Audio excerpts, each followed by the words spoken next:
The only way for men to survive. That's all there is to it. The only way that the human male survives, reproduces, and goes on to live any semblance of a life is by convincing himself and others of this system, and by giving women no other choice other than to participate in this system by hoarding resources away from women. Because it would be nice, wouldn't it, if women could just reject it and say, like, no thank you, I don't want to do this anymore. This isn't fun and I don't like it and I want you to stop. The women have been saying this for a very long time, but it doesn't matter to men, because men know inherently, like an animal knows, what it needs to do in order to survive on a big scale. So in a lot of animal communities where the male species acts like the human male species, right, where the male species are violent and grapey and overall unhelpful, and like when there gets to be too many of them, it just becomes problematic, and like the female species are put in danger because of it. That doesn't exist in nature. That doesn't exist. Problematic males don't exist in nature. They are eliminated. A lot of animals have structures where there's only one or two males. It's really just one. Because where there's more than one male, it's going to be a power struggle that's going to affect everybody else negatively. So what nature does in a lot of cases is it eliminates all the males down to just one. Unless the males can figure out a way to trick or to subjugate the natural way of life. That's what human males have been doing for centuries. Some of our earliest written laws and rules exist to control women, exist to control women's movement about the world. And that is for a reason. Those same rules also take away property and ownership rights from women and give those rights exclusively to men. Because men needed to be able to handicap women in some way, shape, or form so that we would need men to survive.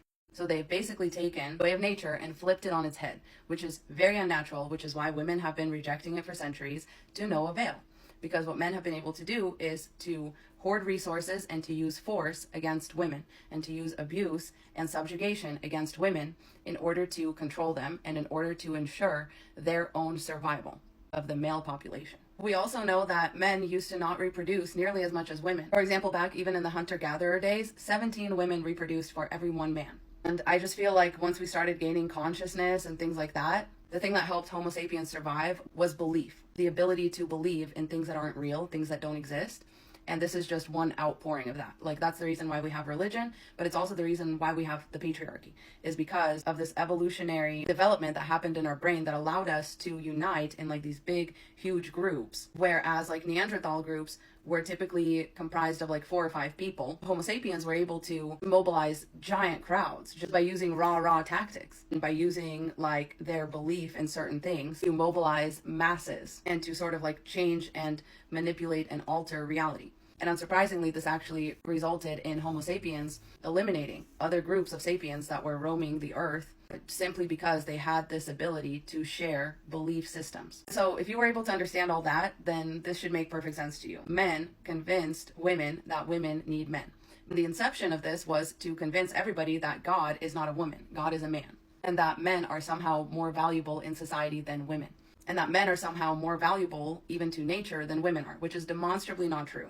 Demonstrably not true. There are like basically no species in which there's like more males than there is females on purpose. There just isn't. And it is women that are able to carry and give birth to other humans. Having that many men around is not that important, unless all of those men needed a reason to survive and to not be killed off.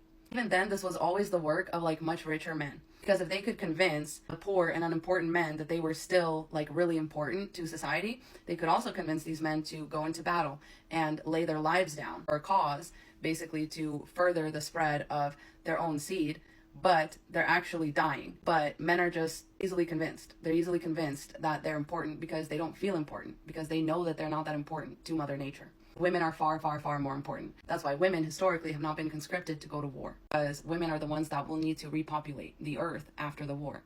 And that's what's important to Mother Nature, to our actual survival. Men have actually created this artificial system that ensures their survival at the expense of women. The moral of the story is that men's survival rests completely on this. It's kind of interesting because the patriarchy was invented around the time that women also invented agriculture, and men became obsessed with the idea of land ownership and child ownership, like people ownership. So this was the time that slavery got introduced. This was the time that men decided that children should have their last name in order to survive.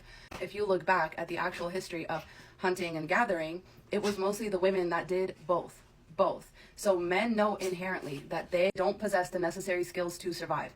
they were not able to hunt, forage, gather, all of those things effectively without women. It was women that knew what berries not to eat. It was women that figured out new, better, creative ways to hunt that didn't involve just like tracking an animal for hours and then trying to stab it. Like all of these things, if you look into the research, women have always helped men to survive. So men have always inherently, intrinsically known that if I don't have a woman by my side, I'm probably not going to survive very well. This is why the subjugation of women was so completely necessary. It's not for kicks and giggles. Like it's not just for fun.